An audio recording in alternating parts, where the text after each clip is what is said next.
Alright, so here's a new head. Just need to swap some parts over.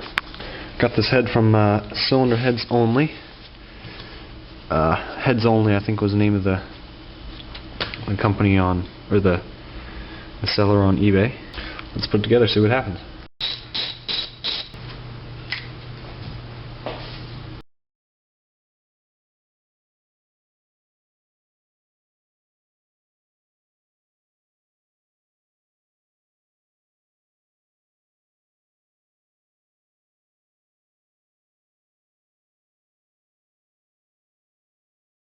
Okay, now once you have all the lifters and everything out, next thing you need to do is remove the cam. But what holds it in? Well, this little plate slides into a groove in it, so you just need to get an 8mm or 5/16 or something and undo these bolts here. So there's that plate. Once you remove that, then the camshaft can slide in and out, but it can't slide out all the way because the cam seal is holding it in. So we need to remove that. So I guess the next thing I'm going to do is remove the bolt that holds the cam sprocket on.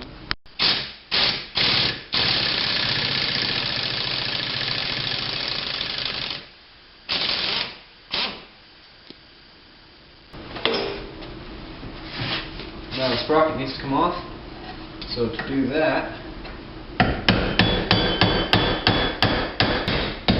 I don't feel like going to advance all the parts right now. And this worked perfectly. So, there it is.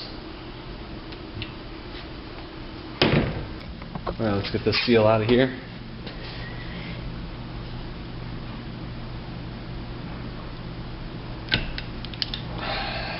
Okay. Sweet. Simple enough. Now we should be able to pull this cam right out.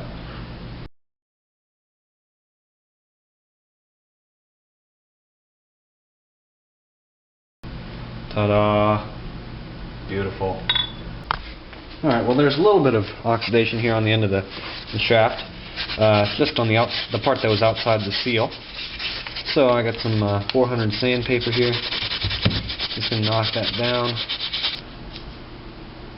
I got some assembly lube here, so we're going to smother this all over the camshaft. Slide this in.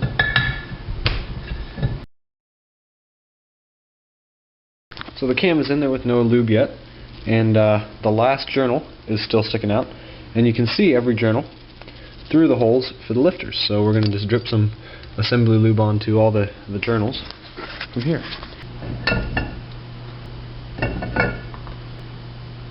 Don't be afraid to use this stuff liberally.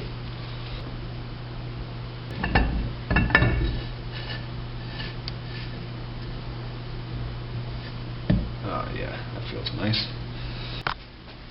So now we're going to install this new seal. Before I install it, I'm going to lube it up with some assembly lube, inside and out, and then just slide it on. Now it's got a short extension here.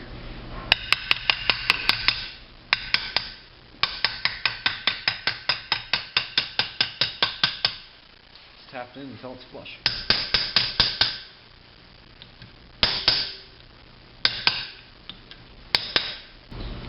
Next thing we can do is install this little keeper here.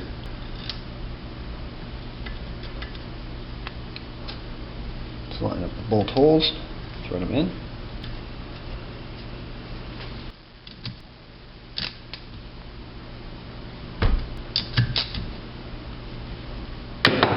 Then you can slide the cam sprocket on.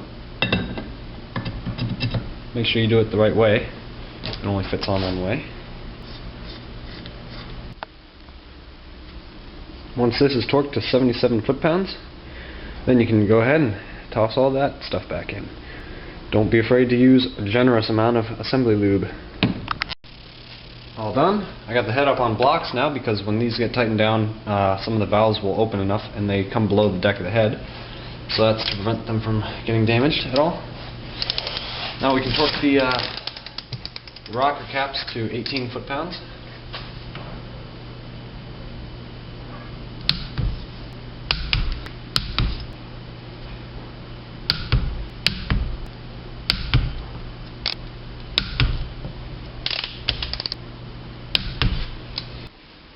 Alright, so I just finished scraping all the gasket stuff off of the block and getting all the stuff out of the bores. So now we're going to spray it down with some brake cleaner. Really just wipe it down, spray it down. Just want to get the top surface of the block here nice and clean. Alright, we got the engine at TDC here, and to find TDC, see that pulley there, which has a bunch of teeth on it, and that's what picks up the signal from the crank to figure out where the engine is in its rotation. So to find TDC, you see there's one missing tooth there. So you count back 9 teeth and you align the 9th tooth with that pickup, and that's when you're at TDC. Now we're ready to install the head gasket. Okay, so we're dropping the head gasket on. It only goes on one way, so just make sure it lines up with all these oiling holes and coolant passages and whatever. And just lay this in place. Next, we're going to install the cylinder head. So to do this, we just line it up and slowly drop it down onto the locating dowels. Oh, hold on. We almost forgot to clean the surface off. Look at all this nasty crap on here. So clean that off with brake clean just like you do with the block. So here's the order that we tighten the head bolts in, and here's the specification we tighten them to. So we tighten them to 37, we loosen foot-pounds, we loosen them a half turn, we tighten them again to 37, and then we tighten them a quarter turn past that, and then we tighten them a quarter turn past that. These are like torque to yield bolts or something, I think they're called. So let's get to it. Okay, well the camera battery died, so I charged it for a little while, and in the meantime I did some little things here. I installed the distributor and the thermostat housing. Hopefully that wasn't a bad idea, because I might have to remove it now to do the exhaust manifold. Another thing, if you're doing this on your car, install the exhaust manifold on the head before you drop the head on, because that last stud, you can't really install the stud and the manifold, and it just won't fit. There's not enough clearance there. So I might be able to install the manifold and then do that stud last. I don't know. We're gonna see yet, because I really don't want to pull this whole bracket here off. So we'll see how that goes. All right, so I'm going to do the intake runner splitter thing, and we'll see what we need to do for the exhaust. First, I'm going to install these 2 long studs. I'm going to take a 7/32 hex socket. Now we can install this gasket onto the head. So pretty much just line it up and drop and slide it on.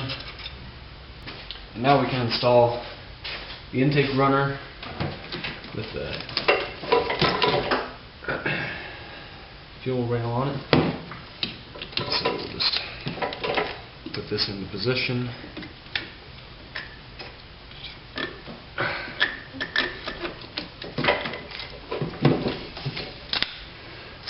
Slide that on. That's done.